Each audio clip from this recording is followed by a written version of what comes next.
It's a little blurry. I guess it'll have to do. Hi, I'm just Kaliebe Petersen. I'm from Paywast, and I'm here today to share a little bit of my experience in working in social media in Afghanistan and in building a mobile-based consumer service in this country. Just to give you a very brief overview of our company and what we do. Paywast is an SMS-based social network, and we launched almost exactly 1 year ago now. It was 31st of January 2011. Paywast is only in Afghanistan, and within the first 3 months of our launch, we grew to become the largest social network service in the country. As of right now, we are approaching 1 million users in Afghanistan, all young men and women from all countries, from all corners of the country. Paywast is a group messaging service. You sign up, you join other people's groups, you create your own, and in these groups you go and discuss really whatever you like, or whatever the theme of the group revolves around.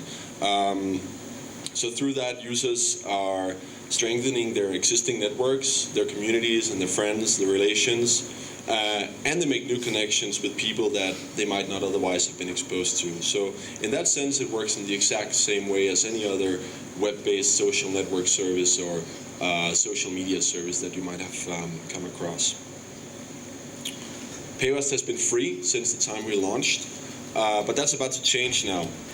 By end of January, we're going to change to become a premium charged service.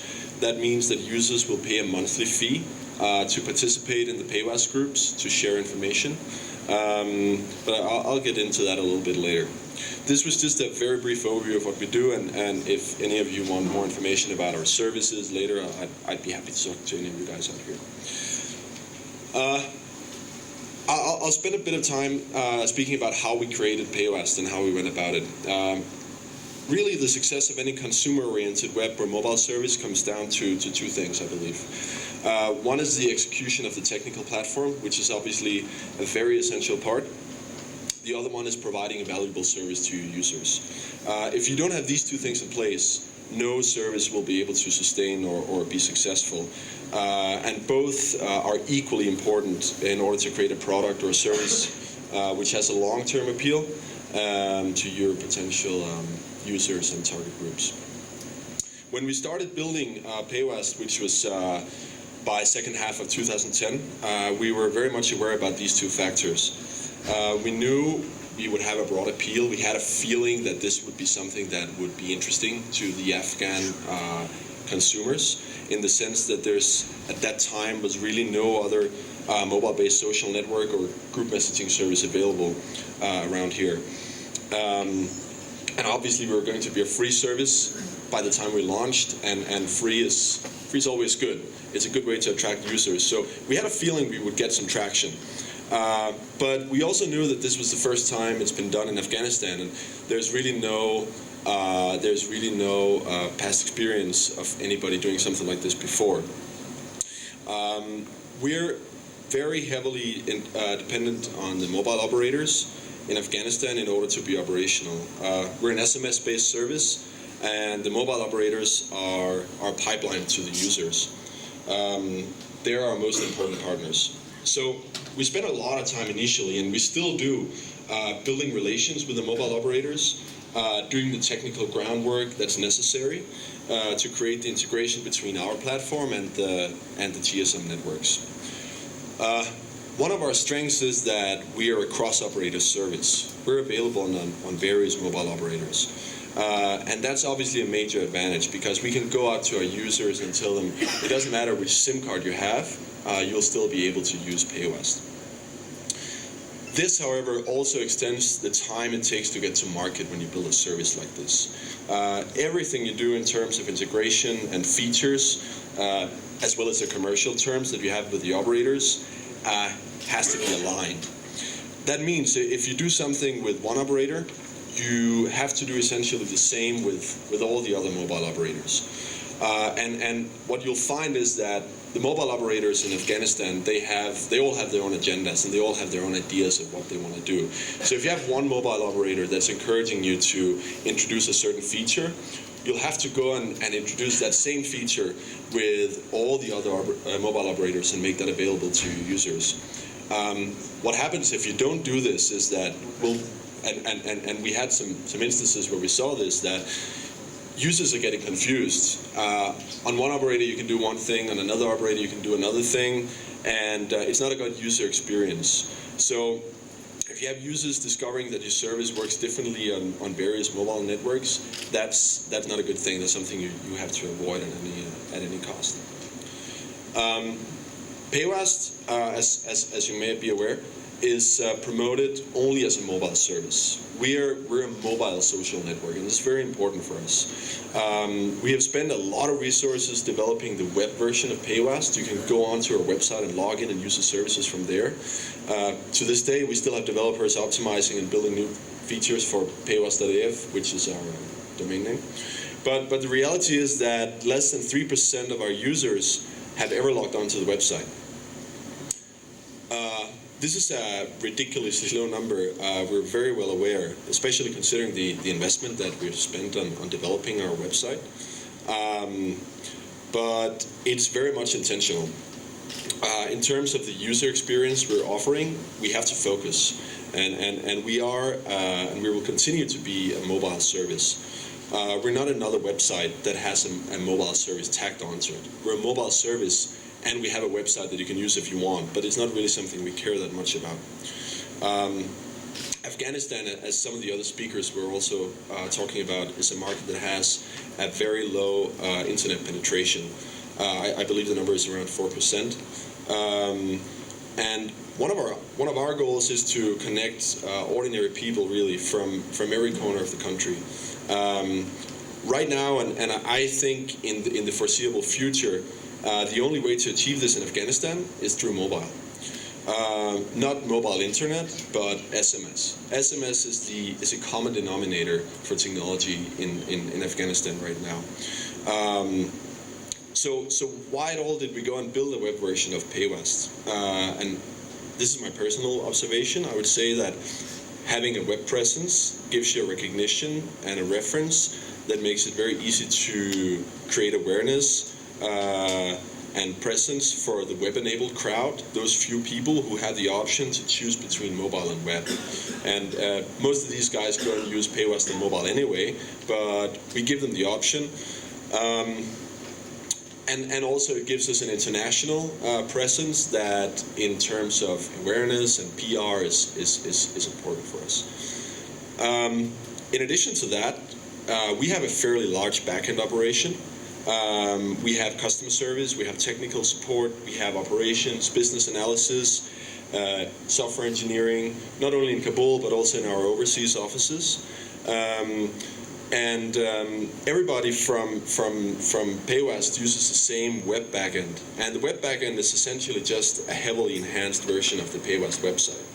So in that sense, it's good logic for us to have built our own CRM, our own reporting, our own operations tools, our support tools into the Paywast web platform.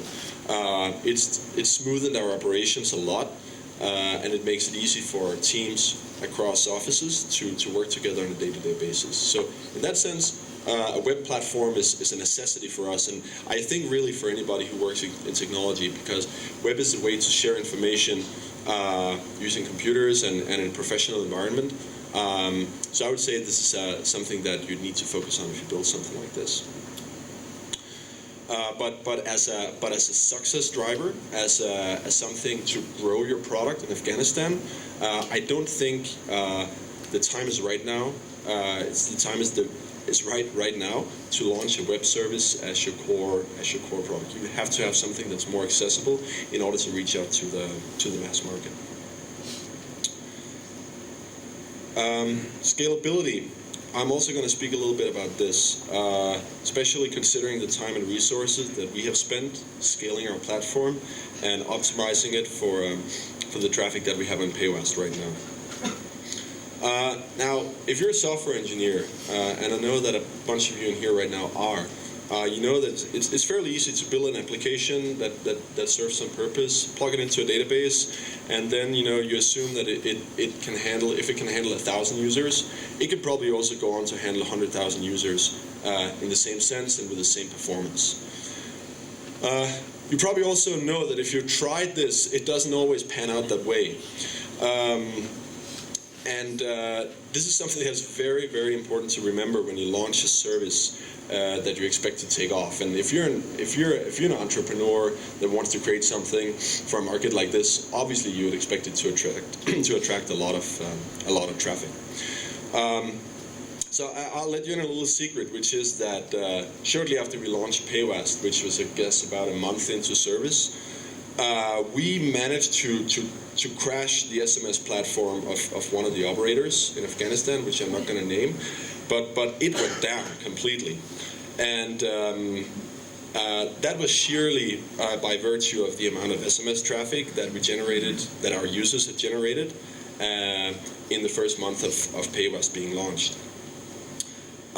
This was one of the more stressful couple of days of my life. I'm not going to go into the details of what happened and how we managed to make it work, but what we did was we sat down with the set operator for about, I guess, 2-3 days and nights, and we finally managed to get the service up and running again and get the traffic flowing again, and we managed to implement a much higher capacity ceiling. But obviously this is something that we would much have preferred to be without. And my point here is that don't underestimate your potential. You have to prepare for your most optimistic usage and traffic scenarios. Once you're planning out, you're having ideas, you're making a business plan, you'll think, well, this is a positive problem. If you run into this, it's a good thing.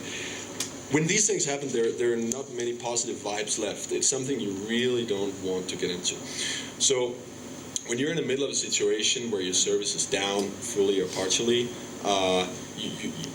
you don't want to look back at this and think that we could have probably avoided it. You want to avoid it on beforehand. One of the questions I get very often when I talk to people about Paywast is how do you market it and how do you manage to attract users? And the truth here is, I think there is not much of a golden rule. Everybody has their own way, but I'll tell you what we did. Before we launched Paywast, we spent a lot of time building a marketing plan, which was quite elaborate. It included TV spots, radio ads. We produced a bunch of commercials. We wanted to do competitions, freebies, billboards, road shows, what have you. A lot of stuff. I'm sure none of you have ever seen a Paywast TV commercial. We've had a little bit of scattered mentions here and there on some of the TV shows that's going on, but we never really went out to implement the marketing plan after we launched, because what happened was that we have some pretty amazing users. They've put in a lot of effort in terms of promoting Paywast amongst their communities, amongst their friends. And the viral effect we saw very shortly after we launched, it was quite overwhelming and also a bit unexpected. So observing that, we quickly decided that we were going to hold off on the big marketing cannons. We tried a little bit of different activities here and there just to see the effect. But instead we changed our strategy a little bit, and we went to focus our communications efforts into an increased education of our existing users. And I'll get into the importance of that in a few minutes, but this is something that's very essential to the way that our users have picked up and become loyal. Having said that, I'll still say that marketing and advertising can be an efficient tool to create an engagement and create traffic for you. And it can certainly also help jumpstart your service. But don't consider it the only way. And also don't let yourself be restrained if you have a limited marketing budget or limited marketing resources available. It's not that necessary, and there's a ton of other ways that you can engage users and attract traffic without having to invest heavily in, say, TV or radio ads or whatever conventional ways of advertising that you have. Instead, focus on the value that you provide to your users, and they'll really go on to become your most efficient marketers. Challenges in Afghanistan. One of the largest challenges when you build any consumer-facing online or mobile service is obviously to create a frictionless user experience. It's necessary to make sure you avoid bugs, downtime, like I talked about before, at any cost. At the same time, you want to make the interaction with the user very simple and as intuitive as possible. It probably sounds pretty obvious to anybody who's ever worked with development of technology products, either here or anywhere else. But what we've noticed about Afghanistan is that the consumers here they're very unforgiving. You introduce one buggy feature and you will see no end to the phone calls that you're going to get from disappointed users who have a ton of ideas of how you can improve your service. That's obviously nice. You always want to interact with your users, but this is really something that you'd want to avoid beforehand. Another important point is that the Afghan mass market consumers, they're very motivated for adopting technology. They're not necessarily very experienced because technology in Afghanistan is still pretty young, so there's not a lot of services or products available in the market. So to a lot of people, digital services is something completely new. But that combination results in a very demanding group of users. So if you're creating a consumer-facing product for the mass market Afghans, you have to be prepared to spend considerable efforts in educating your audience, and that's what I mentioned briefly before. I'll almost go as far as saying that education of your users should be prioritized higher than marketing and advertising in your strategy, or at least it has to be considered a primary component of your marketing and your communication strategy. The reason for this is that users that are knowledgeable about your service and the technology behind your service will go on to become loyal users. Loyal users will go on to become your most efficient ambassadors. Your loyal users will go on to promote your product in a way that marketing cannot pay for. Your loyal users will be much more valuable to you than any marketing or TV campaign. And I cannot stress this enough. It's very important. We saw this unfold rapidly when we launched Paywast, where we discovered that the most heavy users that we had, the people who used Paywast the most, were also the ones that attracted the most new users to sign up for Paywast and join into their groups. In turn, these new users tended to become heavy users themselves, and so on and so forth. So this creates a very powerful viral effect. The moment you build loyal users who are very knowledgeable about your service, you'll have a snowball effect that's just going to continue to roll as long as you keep adding value and providing value in your service.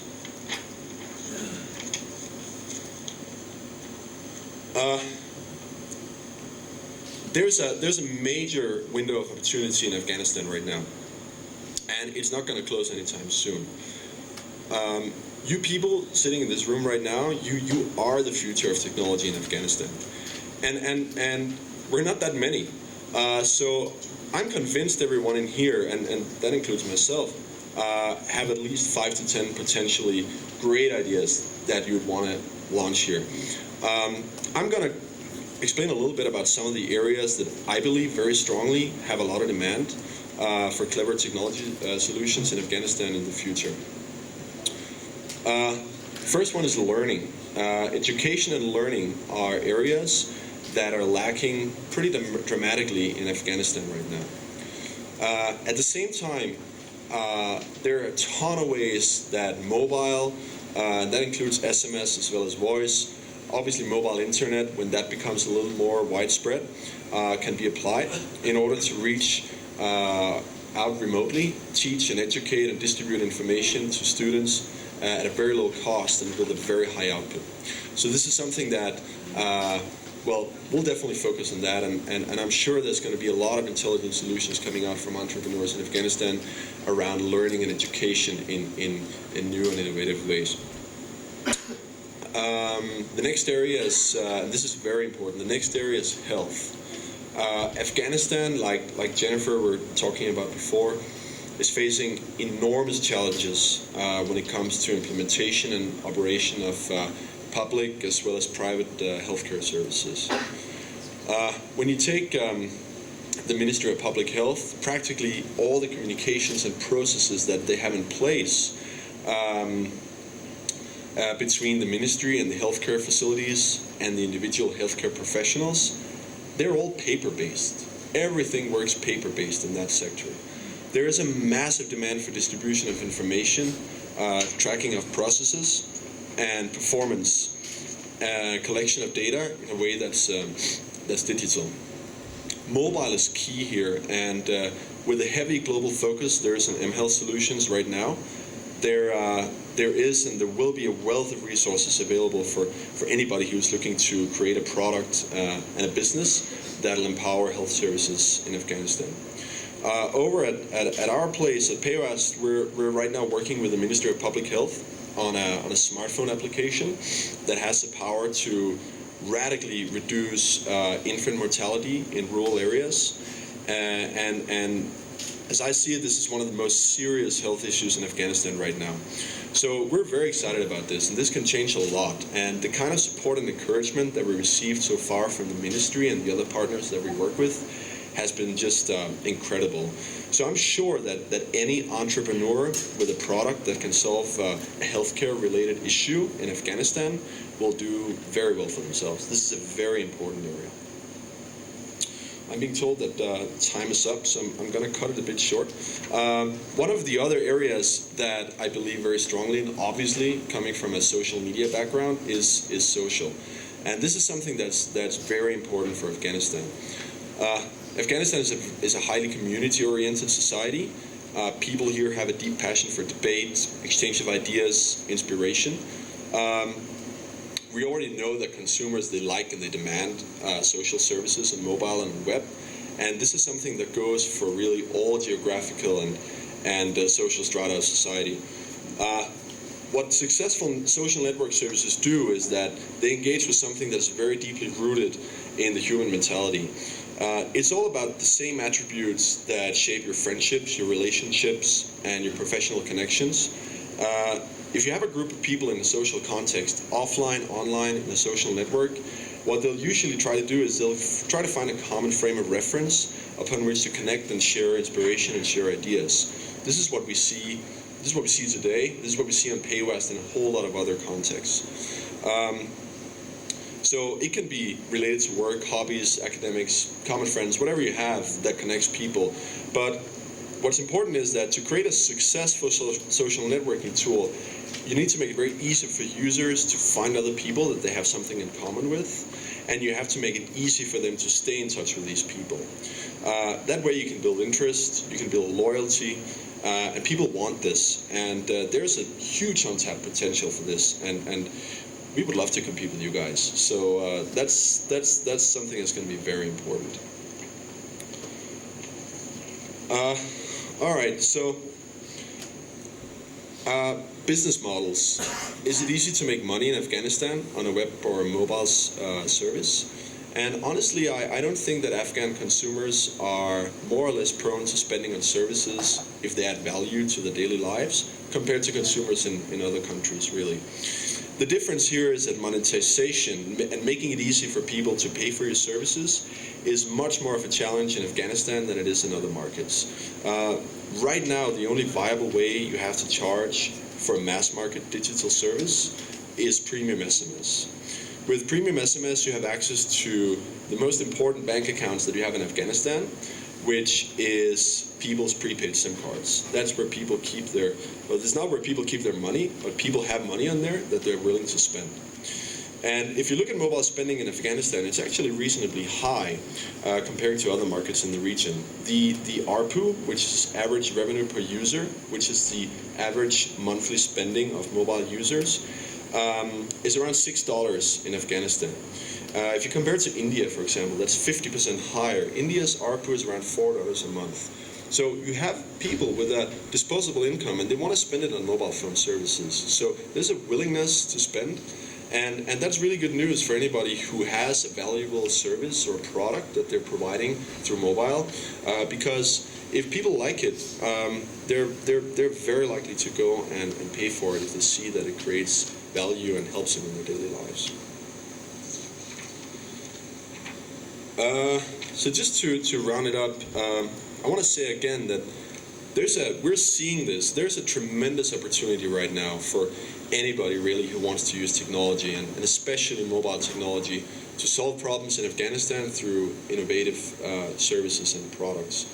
I think it's really, really cool and it's excellent that we have a forum like today and tomorrow, the next couple of days, such as the Kabul Innovation Lab, where we can inspire each other and exchange ideas and inspiration.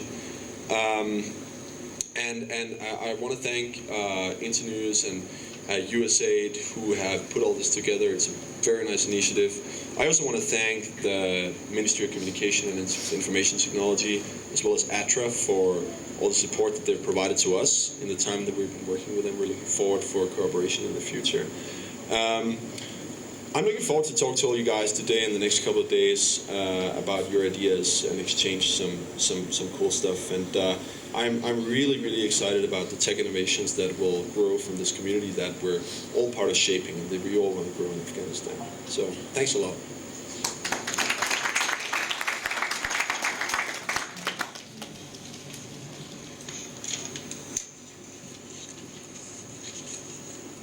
Thank you, Mr. Petersen.